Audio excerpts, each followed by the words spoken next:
పరిశ్రమల విషయంలో పత్రికలకు చాలా వివరంగా చెప్పిండ్రు.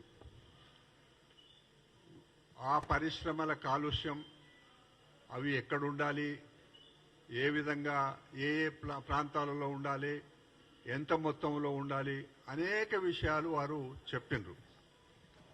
దాంట్లో దాన్ని ఆధారంగా చేసుకొని వారు ఒక మంచి అభిప్రాయంతో దూరదృష్టితో చెప్తే కిషన్ రెడ్డి గారు దాన్ని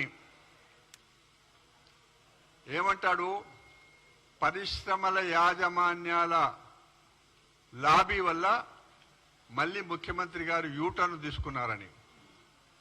ముఖ్యమంత్రి గారు యూటర్న్ తీసుకోలేదండి, చాలా స్పష్టంగా ఉన్నారు. కాంగ్రెస్ పార్టీ విధానం ముఖ్యమంత్రి గారు చెప్పిండ్రు. మీకే కేంద్ర మంత్రిగా మీరు ఇంతకాలం నుంచి ఉండి, మీరు ఇబ్రాహీంపట్నం నివాసిగా అక్కడనే మీరు పుట్టినరు, అక్కడనే పెరిగినరు. మీరు ఆ ఫార్మాసిటీ వల్ల రైతులకు వచ్చే ఇబ్బందులు, భవిష్యత్తులో వచ్చే ఇబ్బందులన్నీ కూడా అనేక సార్లు మీకు రిప్రజెంటేషన్ ఇవ్వబడ్డది. నేను స్వయంగా ఎక్స్పర్ట్స్తో, ఎన్విరాన్మెంట్ ఎక్స్పర్ట్స్తో కలిసి మీకు 3 సార్లు రిప్రజెంటేషన్ ఇచ్చినాం.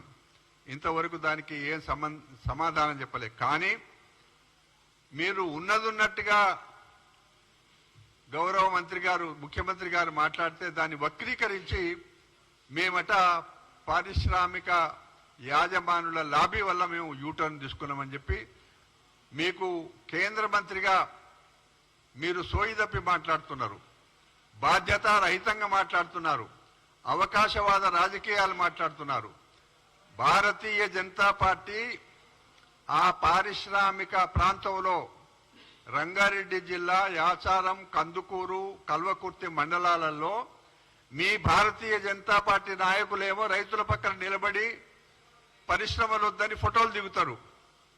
మీకు స్వయంగా ఒక్కసారి వచ్చి చూడమని చెప్పినాం. అక్కడ మీరేమో మొన్న మేనిఫెస్టోలో మేము ఫార్మాసిటీని అక్కడి నుంచి తరలిస్తాము అనే మాట చెప్తే, మీరేమో ఫార్మాసిటీకి అక్కడే ఉంటుంది, 1000 కోట్లు పెట్టుబడి పెడతామని చెప్పి ఆ రకంగా మాట్లాడిన మీరు అవకాశవాద రాజకీయాలు చేసుకుంటున్నారు తెలంగాణలో.